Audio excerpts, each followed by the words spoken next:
లక్ష రూపాయలు ఇస్తాం. మర్చిపోవాకమ్మడి.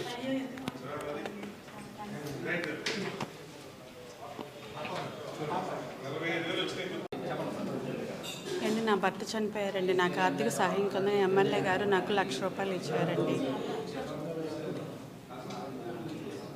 కృతజ్ఞతలు తెలుపుతున్నానండి. మూత్రపిండాల్లో కూడా రాయి ఉంది. ఎమ్మెల్యే గారి దగ్గరికి వచ్చి ఇట్లా సంగతి అని చెప్తే ఫైల్ మీద సంతకం పెట్టారు. తర్వాత ఇప్పుడు మాకు గవర్నమెంట్ ద్వారా 44,000 చెక్ ఇచ్చారు. మా ఎమ్మెల్యే గారికి మాది వందనాలు. నా అందరికీ మా 24వ డివిజన్ అండి మాది. వారికి కిడ్నీ సమస్య ఉండడం వలన కొంచెం హాస్పిటల్లో 1,00,000 రూపాయల దాకా ఖర్చు పెట్టుకున్నారు. అది సీఎం గారి ద్వారా మనం ఆ కాగితాలన్నీ సబ్మిట్ చేసుకుంటే వారికి 44,000 రూపాయలు గవర్నమెంట్ ద్వారా చెక్ వచ్చిందండి. ఇంకొక మేడం గారికి ఏమో వారి భర్త గారు చనిపోయారు. మన పార్టీ ద్వారా వారికి 1,00,000 రూపాయలు అమౌంట్ చెక్ ఇచ్చారండి. మా అన్నయ్య ఉమా గారికి వాళ్ళు ఎంతో కృతజ్ఞత తెలియపరుస్తున్నారు. ముఖ్యమంత్రి సహాయ నిధి అనేది పేదలకు ఒక వరంలాగా మారింది.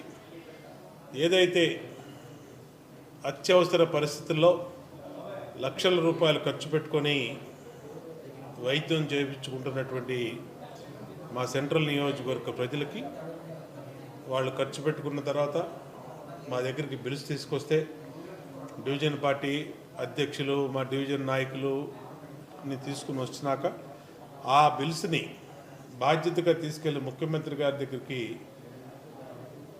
చూపించి వాళ్ళకి చెక్కులు మంజూరు చేయించి మళ్ళీ ఆ చెక్కుల్ని గౌరవంగా తీసుకొచ్చి మా డివిజన్ పార్టీ అధ్యక్షులు మా డివిజన్ నాయకుల చేతుల మీదుగా వాళ్ళకి ఇవ్వటం మాకు సంతోషంగా ఉంది. అంటే శాసనసభ్యుడు బోండా ఉమామహేశ్వరరావు నిరంతరం కూడా ఈ కార్యాలయానికి వచ్చే ప్రతి అర్జీని పరిష్కరించే విధంగా చేయటం వల్ల ఇవాళ ప్రజలు సంతోషం వ్యక్తం చేస్తూ ఉన్నారు. కోట్ల రూపాయలు ముఖ్యమంత్రి సహాయ నిధి ద్వారా ఇచ్చాం. అనేక సంక్షేమ కార్యక్రమాలు ఎక్కడ అవినీతికి తావు లేకుండా ఎక్కడ ఇబ్బంది లేకుండా ప్రజలకు అందించడం వల్ల ప్రజలు సంతృప్తిని వ్యక్తం చేస్తూ ఉన్నారు. 2 సంవత్సరాల పరిపాలన ప్రజలకి నిరంతరం కూడా అందుబాటులో ఉండి పనిచేయటం వల్ల సంతృప్తిని వ్యక్తం చేస్తూ ఉన్నారు. భవిష్యత్తులో కూడా మాకు అధికారం అనేది ఒక అలంకారం కాదు, మాకు అధికారం అనేది మర్యాద కాదు, మాకు అధికారం అనేది ఒక బాధ్యత. ఆ బాధ్యత ప్రజల పట్ల జవాబుదారీతనంగా పనిచేయటమే లక్ష్యంగా ముందుకెళ్తాం. ఖచ్చితంగా మరింత మెరుగైన రీతిలో భవిష్యత్తులో పనిచేసి ప్రజలకు జవాబుదారీతనంగా ఉంటామని తెలియజేస్తాం.